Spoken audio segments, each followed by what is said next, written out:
And here is the Writer's Almanac for Monday.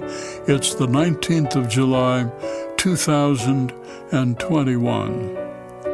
It was on this date in 1799, French soldiers in Napoleon's army discovered the Rosetta Stone in a port town on Egypt's Mediterranean coast. It was a slab of rock about 4 feet high, 2.5 feet wide, 11 inches thick, weighed about 1,700 pounds.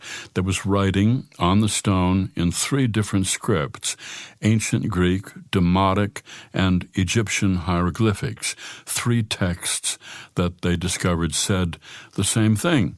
Scholars could understand the ancient Greek, and so from that they were able to figure out the hieroglyphs, which had been a dead language for 2,000 years.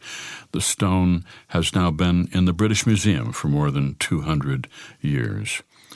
It was on this day, 1898, the novelist Émile Zola fled from France in the wake of the Dreyfus affair. Captain Alfred Dreyfus, French artillery officer and a Jew, had been court-martialed and sent to prison, and the French military had suppressed evidence of his innocence.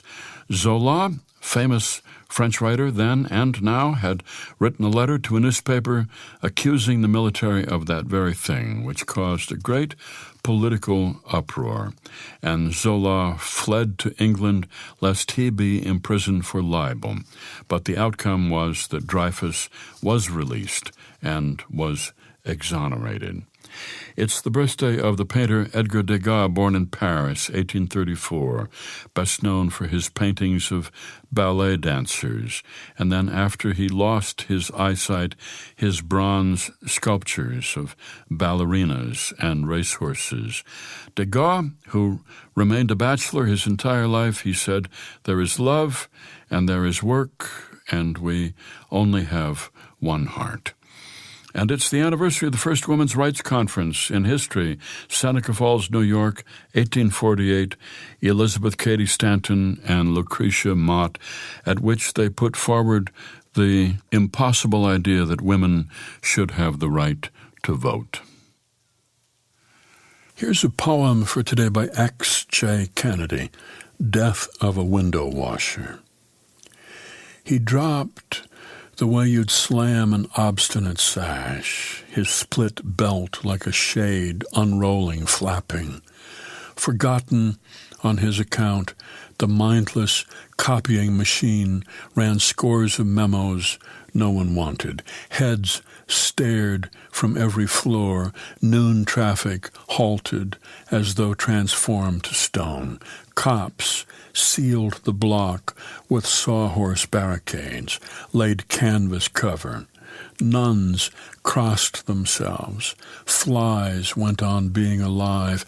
A broker counted 10 shares sold as 5, and by coincidence a digital clock stopped in front of a second it couldn't leap over.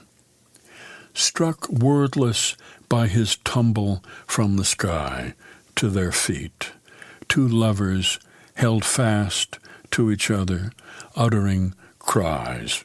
But he had made no cry. He'd made the city pause briefly to suffer his taking ample room for once. In rather a tedious while, the rinsed street left to dry, unlatched its gates that passers-by might pass. Why did he live and die? His legacy is mute, one final gleaming pane of glass. Death of a Window Washer by X.J. Kennedy, from his collection In a Prominent Bar in Secaucus, New and Selected Poems, 1955 to 2007, published by the Johns Hopkins University Press and used by permission here on the Writer's Almanac. Be well, do good work, and keep in touch.